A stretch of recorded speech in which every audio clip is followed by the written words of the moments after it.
बाहर जाता है और ना ही कोई बाहर से मिश्रण में आता है। ना कोई बाहर जाता है और ना ही कोई बाहर से आता है। वास्तविक तो यह है कि किसी रासायनिक अभिक्रियाओं में परमाणुओं में आपसी आबंध से टूटने एवं जुटने से नए पदार्थों का निर्माण होता है। परमाणुओं के बीच विभिन्न प्रकार के आबंध के बारे में आप अध्ययन 3 तथा 4 में अध्ययन करेंगे, जैसे कि संयोजक प्रक्रिया। अब आप देख रहे हैं कि ये जो है स्ट्रक्चर है, जल के साथ कैल्शियम ऑक्साइड के साथ ऑक्साइड की अभिक्रिया से बुझे हुए चूने का निर्माण। अब हम लोग देखते हैं कि एक विकार में थोड़ा कैल्शियम ऑक्साइड तथा बुझा हुआ चूना लीजिए, ठीक है, और दूसरे इसमें धीरे धीरे जल मिलाइए और जल मिला के, ठीक है, अब विकार को स्पर्श कीजिए कि जैसे चित्र 1.3 का में दिखाया गया है इसी प्रकार क्या इसके ताप में कोई परिवर्तन हुआ। अब आप खुद इस चीज़ को कैल्शियम ऑक्साइड जल के साथ तीव्रता से अभिक्रिया करके बुझते हुए चूने कैल्शियम हाइड्रोक्साइड का निर्माण करके अधिक मात्रा में ऊष्मा उत्पन्न करता है ना। जैसे कि अब आप देखेंगे CaOS plus H2O L CaOH2 Aq plus ऊष्मा। अब क्या है, बिना बुझाया हुआ चूना इस अभिक्रिया के में कैल्शियम ऑक्साइड तथा जल मिलाकर एकल उत्पाद कैल्शियम हाइड्रोक्साइड बनाते हैं। ऐसे अभिक्रिया जिससे 2 या 2 से अधिक अभिक्रिया मिलकर एक एकल उत्पाद का निर्माण करते हैं उसे संयोजक अभिक्रिया कहते हैं। राइट, यहाँ तक समझ में आ गई। अब क्या आप जानते हैं ऊपरी की अभिक्रिया से निर्मित बुझे हुए चूने के विलयन का उपयोग दीवारों की सफ़ेदी करने के लिए ही किया जाता है। कैल्शियम हाइड्रोक्साइड वायु के उपस्थित कार्बन डाइऑक्साइड के साथ धीमी गति से अभिक्रिया करके दीवारों का कैल्शियम कार्बोनेट की एक पतली परत बना देती है। सफ़ेद करने की 2-3 दिन बाद कैल्शियम कार्बोनेट का निर्माण होता है और उसे दीवारों पर चमक आ जाती है। रोचक बात यह है कि संगमरमर का रासायनिक सूत्र भी CaCO3 ही है। अब हम लोग देखेंगे कि CaOH2 Aq प्लस CO2, ये जो ब्रैकेट में आप G देख रहे हैं एक ग्लूकोज है, ठीक है, CaCO2 3 सल्फ्यूरिक हो गया प्लस H2OL हो गया, ठीक है, एक कैल्शियम हो गया, कार्बोनेट हो गया, कैल्शियम हाइड्रोक्साइड हो गया। इतना संयोजक बनता है। आइए संयोजक अभिक्रिया के कुछ और उदाहरणों पर चर्चा करें। कोयले का दहन Ca कार्बन डाइऑक्साइड हो गया, सल्फ्यूरिक प्लस O2 ऑक्सीजन और ग्लूकोज CO2 गैस। राइट, अब इतना जो है सो रासायनिक अभिक्रियाओं के बारे में आप जान चुके हैं। नेक्स्ट में है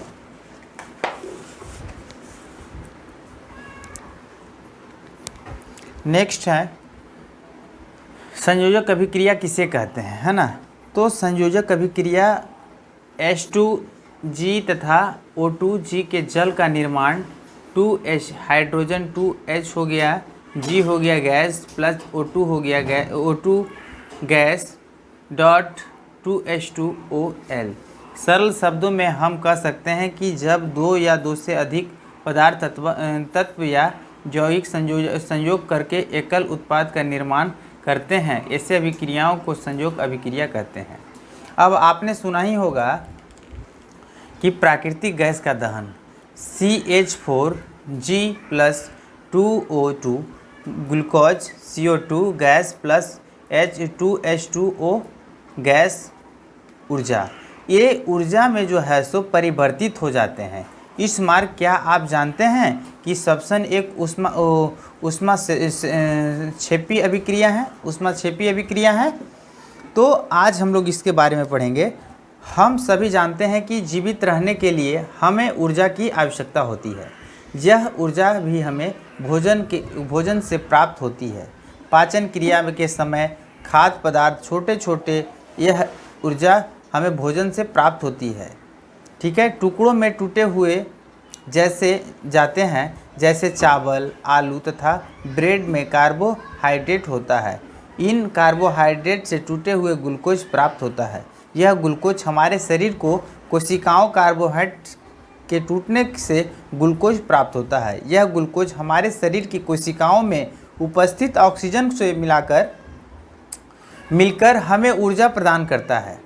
इस अभिक्रिया का विशेष नाम श्वसन है। इसका अध्ययन आप अध्ययन 6 में किए होंगे। अब आप देखे होंगे कि सबसे पहले C6H12O2 Aq plus 62 Aq dot C6O2 Aq plus CH2OHOL plus ऊर्जा। अब ये क्या है? C6H12 कार्बोहाइड्रोक्साइड है ना, ग्लूकोज है। ठीक है, शासक सब्जी वनस्पति द्रव्य का विघटित होकर कंपोस्ट बनना भी ऊष्माक्षेपी अभिक्रिया का ही उदाहरण है। अभिक्रिया क्रियाकलाप 1.1 में दिए गए अभिक्रियाओं के प्रकार को पहचानिए जिसमें एकल पदार्थ के निर्माण के साथ ऊष्मा उत्पन्न होती है। अब देखिए वियोजन अभिक्रिया क्या चीज़ होती है। अब यहाँ पे आप ही स्ट्रक्चर को आप देख रहे हैं कि मैं धीमे से अपनी ओर की मोड़ दीजिए। कथल, देखिए यहाँ पे लिखा है कथल नली के खुले हुए सिरे को अपनी पड़ोसी या अपने ओर न करें, नहीं तो इससे साइड इफेक्ट पड़ता है। कथन नली फेरस सल्फेट क्रिस्टल, ये जो क्रिस्टल जो देख रहे हैं आप, इससे क्या हो रहा है, धीमे धीमे और की मोड़ में दीजिए। देख रहे हैं कि खुले हुए श्वसन को जो है कथन की ओर जो है फेरस सल्फेट क्रिस्टल का बनी हुई प्रणाली को गर्म करने तथा गंधे सूंघने की सीधी विधि है कि आराम से आप इस चीज़ को एकल यहाँ पे बर्नर दीजिए। ये बर्नर है आपका, बर्नर को जलाइए। बर्नर को जलाने के बाद जो है उसको किसी भी चिमटे से पकड़िए और पकड़ने के बाद उसको थोड़ा धीमी आंचों से इस चीज़ को, तो यहाँ पे भाप निकलेंगे, उस चीज़ को आप आराम से ले सकते हैं। क्या आपने अध्ययन किया फेरस सल्फेट क्रिस्टल के हरे रंग की परिवर्तन कैसे हुआ?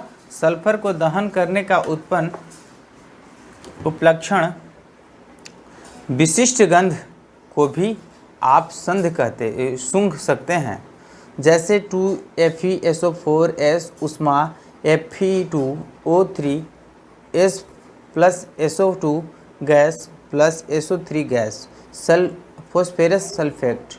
अब आप देख सकते हैं कि इस अभिक्रिया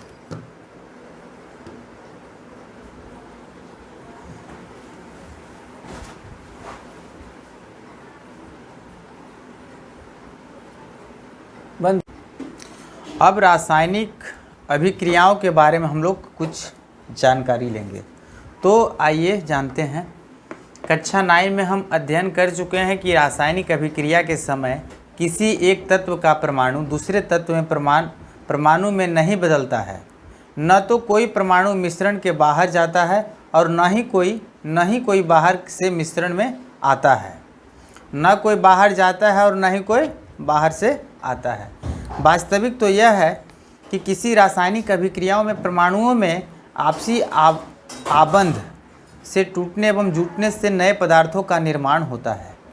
परमाणुओं के बीच विभिन्न प्रकार के आबंध के बारे में आप अध्ययन 3 तथा 4 में अध्ययन करेंगे, जैसे कि संयोजक प्रक्रिया। अब आप देख रहे हैं कि ये जो है स्ट्रक्चर है, जल के साथ कैल्शियम ऑक्साइड के साथ ऑक्साइड की अभिक्रिया से बुझे हुए चूने का निर्माण। अब हम लोग देखते हैं कि एक बीकार में थोड़ा कैल्शियम ऑक्साइड तथा बुझा हुआ चूना लीजिए, ठीक है, और दूसरे इसमें धीरे धीरे जल मिलाइए और जल मिला के, ठीक है, अब बीकार को स्पर्श कीजिए कि जैसे चित्र 1.3 का में दिखाया गया है, इसी प्रकार क्या इसके ताप में कोई परिवर्तन हुआ? अब आप खुद इस चीज़ को कैल्शियम ऑक्साइड जल के साथ तीव्रता से अभिक्रिया करके बुझते हुए चूने कैल्शियम हाइड्रोक्साइड का निर्माण करके अधिक मात्रा में ऊष्मा उत्पन्न करता है ना। जैसे कि अब आप देखेंगे CaOS plus H2O L CaOH2 plus ऊष्मा। अब क्या है, बिना बुझाया हुआ चूना इस अभिक्रिया के में कैल्शियम ऑक्साइड तथा जल मिलाकर एकल उत्पाद कैल्शियम हाइड्रोक्साइड बनाते हैं। ऐसे अभिक्रिया जिससे दो या दो से अधिक अभिक्रिया मिलकर एक एकल उत्पाद का निर्माण करते हैं उसे संयोजक अभिक्रिया कहते हैं। राइट, यहाँ तक समझ में आ गई। अब क्या आप जानते हैं ऊपरी की अभिक्रिया से निर्मित बुझे हुए चूने के विलयन का उपयोग दीवारों की सफ़ेदी करने के लिए ही किया जाता है। कैल्शियम हाइड्रोक्साइड वायु के उपस्थित कार्बन डाइऑक्साइड के साथ धीमी गति से अभिक्रिया करके दीवारों का कैल्शियम कार्बोनेट की एक पतली परत बना देती है। सफ़ेद करने की 2-3 दिन बाद कैल्शियम कार्बोनेट का निर्माण होता है और उसे दीवारों पर चमक आ जाती है।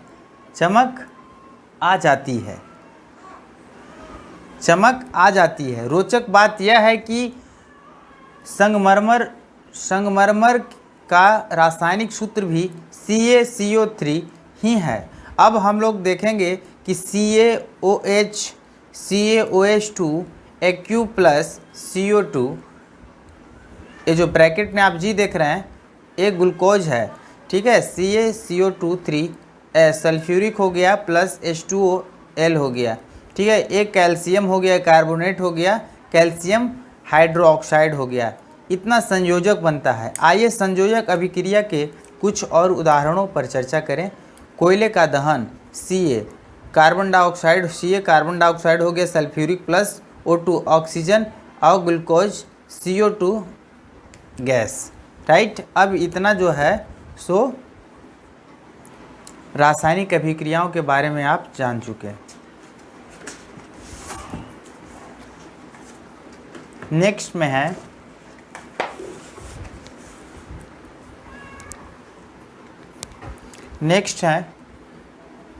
संयोजक अभिक्रिया किसे कहते हैं, है ना। तो संयोजक अभिक्रिया H2G तथा O2G के जल का निर्माण 2H हाइड्रोजन 2H हो गया, G हो गया गैस प्लस O2 हो गया O2 गैस डॉट 2H2OL। सरल शब्दों में हम कह सकते हैं कि जब दो या दो से अधिक पदार्थ तत्व या यौगिक संयोग करके एकल उत्पाद का निर्माण करते हैं, ऐसे अभिक्रियाओं को संयोजक अभिक्रिया कहते हैं। अब आपने सुना ही होगा कि प्राकृतिक गैस का दहन CH4G plus 2O2 glucose CO2 gas plus H2H2O gas ऊर्जा, ये ऊर्जा में जो है सो परिवर्तित हो जाते हैं। इस मार्ग क्या आप जानते हैं कि श्वसन एक ऊष्मा क्षेपी अभिक्रिया है। तो आज हम लोग इसके बारे में पढ़ेंगे। हम सभी जानते हैं कि जीवित रहने के लिए हमें ऊर्जा की आवश्यकता होती है। यह ऊर्जा भी हमें भोजन से प्राप्त होती है। पाचन क्रिया के समय खाद्य पदार्थ छोटे यह ऊर्जा हमें भोजन से प्राप्त होती है, ठीक है। टुकड़ों में टूटे हुए जैसे जाते हैं, जैसे चावल, आलू तथा ब्रेड में कार्बोहाइड्रेट होता है। इन कार्बोहाइड्रेट से टूटे हुए ग्लूकोज प्राप्त होता है। यह ग्लूकोज हमारे शरीर को कोशिकाओं कार्बोहाइड्रेट के टूटने से ग्लूकोज प्राप्त होता है। यह ग्लूकोज हमारे शरीर की कोशिकाओं में उपस्थित ऑक्सीजन से मिलकर हमें ऊर्जा प्रदान करता है। इस अभिक्रिया का विशेष नाम श्वसन है। इसका अध्ययन आप अध्ययन 6 में किए होंगे। अब आप देखे होंगे कि सबसे पहले C6H12O2 plus 62 dot C6O2 plus CH2OL plus ऊर्जा। अब ये क्या है, C6H12 कार्बोहाइड्रोक्साइड है ना, ग्लूकोज है, ठीक है। शासक सब्जी वनस्पति द्रव्य का विघटित होकर कंपोस्ट बनना भी ऊष्माक्षेपी अभिक्रिया का ही उदाहरण है। अभिक्रिया क्रियाकलाप 1.1 में दिए गए अभिक्रियाओं के प्रकार को पहचानिए जिसमें एकल पदार्थ की निर्माण के साथ ऊष्मा उत्पन्न होती है। अब देखिए वियोजन अभिक्रिया क्या चीज़ होती है। अब यहाँ पे आप इस स्ट्रक्चर को आप देख रहे हैं कि मैं धीमे से अपनी ओर की मोड़ दीजिए। कथल, देखिए यहाँ पे लिखा है कथल नली के खुले हुए सिरे को अपनी पड़ोसी या अपने ओर न करें, नहीं तो इससे साइड इफेक्ट पड़ता है। कथन नली फेरस सल्फेट क्रिस्टल, ये जो क्रिस्टल जो देख रहे हैं आप, इससे क्या हो रहा है, धीमे धीमे और की मोड़ में दीजिए। देख रहे हैं कि खुले हुए शोषण को जो है कथन की ओर जो है फेरस सल्फेट क्रिस्टल का बनी हुई प्रकनली को गर्म करने तथा गंधे सूंघने की सीधी विधि है कि आराम से आप इस चीज़ को एकल यहाँ पे बर्नर दीजिए। ये बर्नर है आपका, बर्नर को जलाइए। बर्नर को जलाने के बाद जो है उसको किसी भी चिमटे से पकड़िए और पकड़ने के बाद उसको थोड़ा धीमी धीमी आंचों से इस चीज़ को, तो यहाँ पे भाप निकलेंगे, उस चीज़ को आप आराम से ले सकते हैं। क्या आपने अध्ययन किया फेरस सल्फेट क्रिस्टल के हरे रंग की परिवर्तन कैसे हुआ?